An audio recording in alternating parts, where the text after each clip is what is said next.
your Cagayan Lady Rising Suns. Let's start off with their team captain, number 2, Maria Angeli Tabaquero. At number 4, Maria Paulina Soriano. Wearing jersey number 8, Aiza Maizo Pontillas. At number 9, Janine Marciano. Wearing jersey number 15, Weneth Eulalio. And at number 17, Relea Ferina Saet.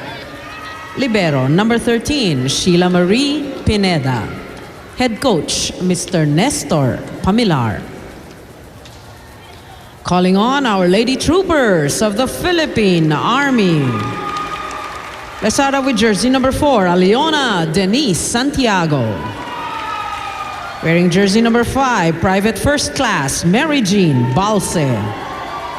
At number 7, Corporal and Tina Salak, the team captain. Wearing jersey number 8, Private First Class, Jovelyn Gonzaga. At number 13, Ms. Rachel Ann Dakis. And at number 14, Private Nerissa Bautista. Libero, number 15, Ms. Christine Agno. Head coach, Sergeant Rico De Guzman. Aba, paramihan ng fans po nagiging labanan din dito sa loob ng San Juan Arena as we welcome you to this Women's Division matchup dito po sa Shakey's V-League. Philippine Army looking to win another title. Nakuha po nila yung ating open conference last time at itong ako po na Cagayan Valley, nakalaban naman nila sa ating finale doon. So again, parang an axe to grind for Cagayan Valley perhaps? I'm sure today's game talaga it's personal.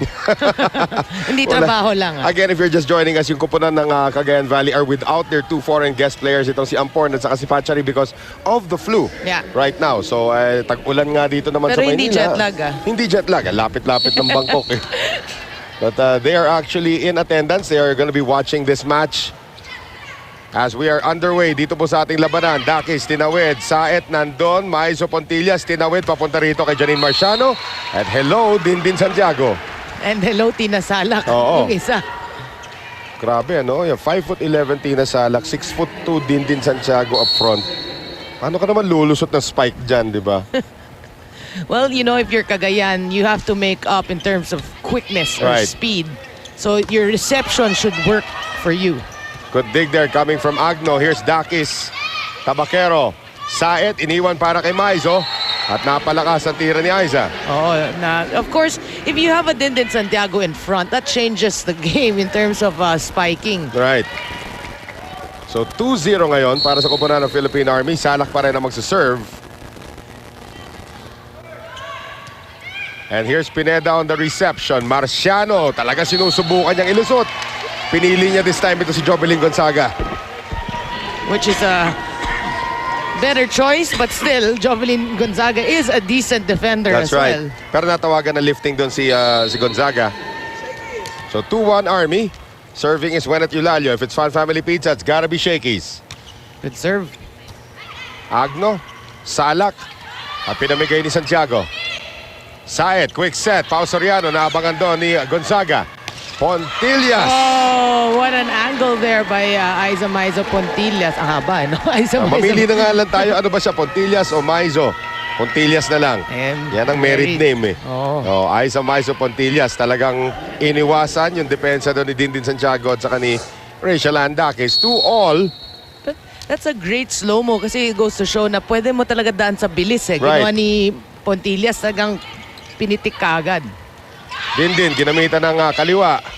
She saw it now, sending it to Janine Marciano. Lusot kay Gonzaga. So si Gonzaga na talaga tinatarget ng mga open spikers nitong kupunan ng Cagayan Valley. That's right, because Dindin has already, I think, 2 blocks. 3-2 ang ating score. Lamang na po ang Rising Suns. Eulalio once again. Short serve this time, fielded by Gonzaga. Salak, Santiago. Running it. Pwede rin. Open, running. Kahit saan. No. Back. Serve. Ayan, serve. Dindin Santiago will be serving as we take a look at this one more time. Running na tumigil. Oh. Hindi nga fluid motion, patay pa rin. Standing na nangyari doon. And Axel is the official outfitter of the Shakey's V-League. Dindin serving. Good serve pero Kumaliwa. Medyo lumihis lang ng konti. 4-3 Cagayan Valley. Warm up pa daw si Dindin. Janine Marciano out of San Beda College serving now. Nice serve. Bautista. Hinabol. Balse. Tinawid. Chisaet. Sinet. Para sa cameraman. Medyo nag-alangan si Chi because Bang Pineda was there. Right. Second ball yun. Dapat kanya na yun. Exactly. Kaya dapat, if Pineda didn't wanna get it, dapat umalis na lang siya. Ano. For all. Remote control serve time coming up from Rachel Andakis. Good reception by Pineda. Side on the back set. Pontillas. Balse. Pineda, hinabol. Tabakero. Dakis. Sala. Quick set to Balse. Good Dagap hit. by Saet. Here is Tabakero. Long rally. Bautista. Dagap by Marciano. Saet ngayon. Tabakero. Down the line is good. Oh, what a rally. But you gotta give credit to the defense of Cagayan, yung digging nila. Right. Ang Geta Bakero, di pa rin ngumingiti. Hindi na Maria Clara hairstyle ang ginagamit niya ngayon. 5-4 Cagayan Valley. The Shakey's V-League is powered by Motolite Battery pang matagalan. Good serve by Aiza Maizo Pontillas. Oh, Jovelyn Gonzaga. Bionic Guapa. So si Guapa nakapuntos na rin. First point of the game for the former MVP. Ilan ba former MVP dito sa lineup na to? Yan, marami-rami na yan, ha? Oo. Balse, Bautista, Gonzaga, Dakis. Santiago, Dakis, Carolino, nandyan pa. Santiago lifts it up for Sala. Quick set to Balse. Pineda, Saet, tawid kay Tabakero, lusot sa depensa ni Salak. Well, you gotta love the way Cagayan is playing, even if their foreign players are not playing. Diba yung buhay nila Right. nandyan eh. And Cagayan is a strong team with or without foreign players. Ngayon, Pao Soriano. Gonzaga. Salak, back set, papunta rito to send it to the back row for Dindin Santiago. Oo, clips the line, which is the hardest to get. Oo. So Dindin ties it up at 6. And Ging Balse. Another tough serve. Oh, kakagaling ko lang sa hometown niya nung isang araw. Taga Panabo, Davao. Oh. Ito ayaw niya pinag-uusapan yung hometown niya. Service error there against the Panabo, Davao native. Itong si Ging Balse. Rare. Kasi very good percentages niya. Former best server din yan. Oh. Tabakero on the serve. Here's Bautista on the run. Tinulak, hindi na maabot yan ni Pineda. 7 all. Alam mo, pag hindi kinuha ni Pontillas yan, kuha ni Pineda. Yes. Again, trusting your teammates to do their roles. Yan ni Bautista from Iloilo. Aiza Maizo from Iloilo. Oh. Bautista. Santiago gives it up. Saet. Marciano. Wow! Pasabog si Janine Marciano in front of Dindin Santiago. Yes, Noel, I had a chance to talk to Army head coach Rico Guzman a while ago, and he told me that they only want to bring the momentum that they earned last Sunday in this game against Cagayan, according to Coach Rico. So far, he's very happy with the addition of Dindin Santiago. Mas gumanda daw ang opensa at play ng team dahil sa kanya. Well, even though everything is in favor dito sa Army, niremind pa din ni Coach Rico ang Lady Troopers na dapat ayusin nila ang receive, lalo na ang depensa nila today dahil yun daw ang strength ng Lady Rising Suns. That's all for now, Noel and Reen. Well, titignan natin if the reception can actually work para sa kupunan ng Army at yung mukhang itong Cagayan Valley. Maganda ang kanilang panimula rito. Tied at 8. Yep, decent showing even without their foreign players. Yep.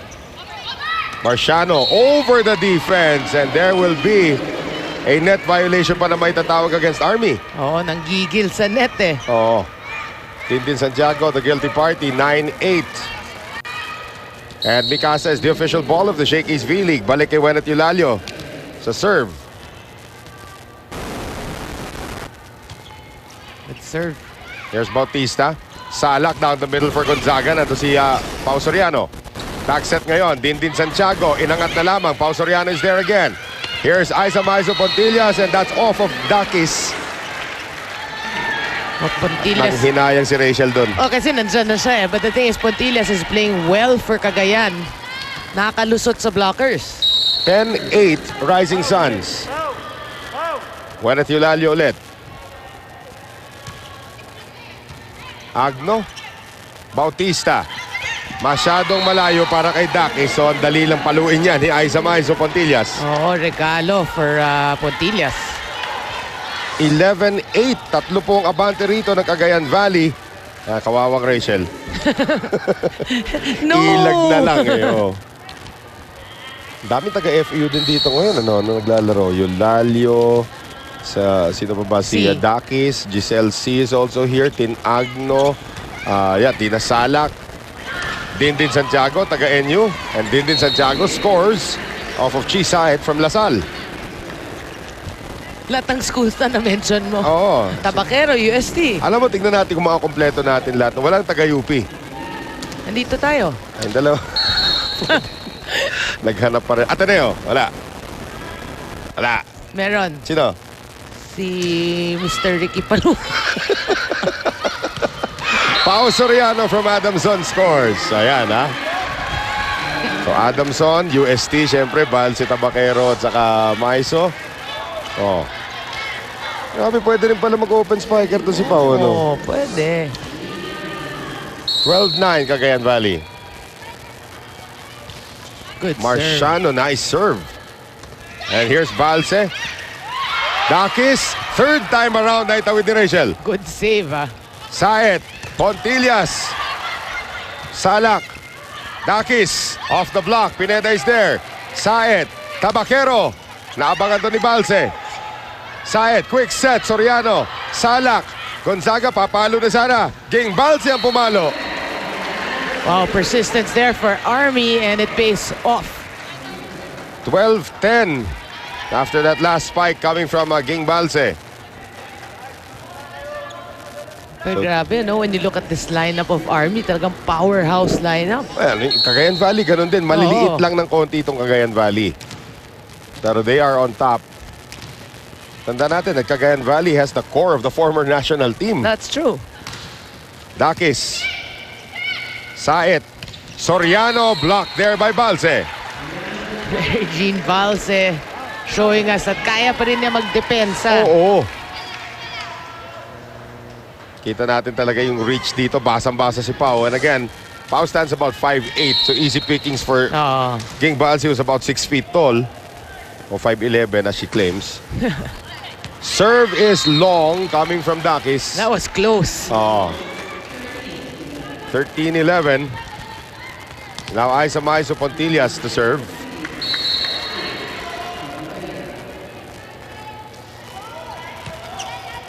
Good serve. Yep. Santiago. Salak. Eto si Gonzaga. Pineda. Saet ngayon. Binigay kay Angge. Off the block. Gonzaga. Salak. Here's the attack from Bautista into the net. That's right. Medyo nag-alangan doon si Nene Bautista. And she buries that into the net. So balik ulit sa tatlong kalamangan dito ng Rising Suns. 14-11. Aiza Maizo Pontillas. A lot of people were surprised nung hindi niya nakuha yung MVP award last conference. Napunta kay Rachel Andakis yung ating MVP award and that one goes out. Sa panahon ng tagulan, iwasan ng dengue, Lion Tiger Katol ang gamitin. Proudly Philippine-made. But you know, you gotta love the defense of Cagayan. Obviously, they worked on that in the preseason, no? So makita natin ang ganda ng defense. For Army right now, their service receptions are struggling a bit. Yun, oo. Gonzaga on the serve. Saet. Tabakero, nilabanan si Tina Salak. Yan ang tapang ni Angge. Usually, pag nakikita mo, Tina Salak na dyan, sige, pablock na lang ako, ulitin natin to. Pero this time, well, that's just upper body strength and Yes. great timing and a lot of guts. And her momentum is really towards the net na Oo. kasi malapit yung set, but she's able to keep her balance. Manipis naman siya eh. Di naman niya tatamaan yung net eh. Nene, kinaliwa. Angge, Chisaet. Aiza Maizo Pontillas against the entire Army defense. At apat po ang abante rito ng Rising Suns. We'll be right back. Stay with Maizo Pontillas. So that's good of him to call their attention para mag-adjust naman yung blocking. Galing sa likod, tinira ni Dindin. Dug up there by Marciano. Tabaquero. Agno. Sala. Combination pala yan para kay Bautista. Nicely done by the Lady Troopers. That's right. That was a great set. Totally fooling the blockers. And Cheeside left to man the wall. 16-13. Baba sa tatlo ang abante ng Cagayan Valley. And Mary Jean Balze to serve. If it's Fun Family Pizza, it's gotta be Shakey's. Contillas, Pineda, Angge. Wow! Okay, wala nang injury si Angge. Oh. Nangiti na ulit si Angge. Kita nyo naman dito. Tabaquero talagang just lined it up, and that's vintage form coming from Angge Tabaquero. 17-13. Tabaquero now to serve. Good serve. They go to Bautista. Tabaquero binuhay para dito kay Pineda. Free ball coming up from Marciano. Gonzaga. Salak. Ando naman si Maizo Pontillas. Good save. Haba ng rally. Bautista. Pineda. Saet. Galing sa likod. Aiza Maizo. And Saet. The body was willing. The spirit was willing, but the body was Was not. kneeling down. Kayo talaga. But good effort there though by Cagayan. Kung ang dami ng tao doon, ang hirap nang mag-dive eh. Oo Mga nga. sapatos na yung humampas sa mukha niya eh. Saet. Marciano. Pinawi. Yan ang tapang din ni Janine Marciano. Ayos. Yan din ang taas ng lundag nitong batang to. 18-14. I mean, what an addition for Cagayan Valley this year. They get 3 young players. Janine Marciano, Bang Pineda, and Giselle C. Yeah. And of course, the brain trust of Sports Vision. Kasama yung ating mga kaibigan sa media. Ba? Si James T, Malu Aquino, at saka si Tony Lu. Ganda ng timing ni James T. Umalis ka agad. Parang nasa witness protection program. Nasa witness protection program. Biglang, uy, camera, alis ako. 19-14, 5-point lead for Cagayan Valley. Gonzaga, kinapos. But another good serve actually by Chi Saet. Right. 20-14, biggest lead of the game now for Cagayan Valley against the Philippine Army. Yeah, because for Cagayan, this is payback time. Right. What a serve by Saet. Di na may babalik Aridakis. So Saet, from the service line, kinukuha na niya yung momentum para sa Cagayan Valley. Yeah, which we were mentioning earlier, that's been the problem so far in this first set for Army, yung service reception nila. Right. 21-14. Saet. Agno, hirap pa rin. Oo. Gonzaga, Dakis gives it up. Saet. Quick set, Yulalio. Masyado mababa. Saet. Dakis. Pontillas. Andun si Agno. Santiago. Nagre-reklamo lahat ng gitna ng bababa na set. Great defense, however, for Tina Salak and din Santiago. That's right, they read Janine Marciano, but prior to that, it was a mad rush there by the net. Palit na libero itong koponan ng Philippine Army. Shasha Torres will come back in, and that looked like it was Dindin. Tina. Tina. 21-15. Mikasa is the official ball of the Shakey's V-League. Here's Saet. Yulalio! She'll take it. Well, minsan talaga, it's better to be lucky than to be good. And Yulalio, for her efforts, mapapalitan sa likuran nitong si Joy Benito. 22-15, 3 puntos na lang po kailangan itong Cagayan Valley para makuha itong ating first set. Again, playing without their foreign guest players who are both down with the flu. Shasha Torres. Dindin Santiago. Oh, Janine Marciano has to know that you cannot be late when you block Dindin. Or kung nandun na, pasalo na dapat yung block mo. Hindi na yung susubukan mo talaga pabalikin pa. At least yung pasalo, baka ma-check pa. Oo. 22-16. Dindin Santiago.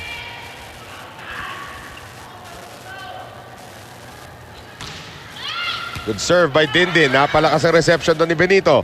Salak, back set. Gonzaga, bumuelo pa. Ginamit yung kamay ni Marciano para makakuha ng puntos. Unti-unti na nga pinapasukan ngayon itong Philippine Army. Earlier that was Santiago, now it was Gonzaga. And now Santiago down by 5. Noel Zarate kasama po si Noreen God at si Judy Saril from the San Juan Arena. Bad serve coming from the former two-time MVP. Yeah, and that's, you know, si Dindin, she has mastered that. Kaya uncharacteristic din yung dalawang service errors. 23-17, Janine Marciano. Torres. Combination, Gonzaga. Kanino? Oh, out. He was there, But he made the right call eventually. So, 7 set points for Cagayan Valley. Janine Marciano. Dindin. Jovelyn Gonzaga. Balse. Salak. Gonzaga setting up Balse once again. Hulog, Saet nandun. Pontillas, Tabaquero. Extra tap there coming from Gonzaga. Benito. Pontillas tinawid. Oh, close to a free ball. Here is Dakis. And that never crossed. So the first set will go to the importless Cagayan Valley, 25-17. A combination of many things po ang nagtumalo doon sa Philippine Army. But again, give credit to where credit is due. Yeah. Ito pong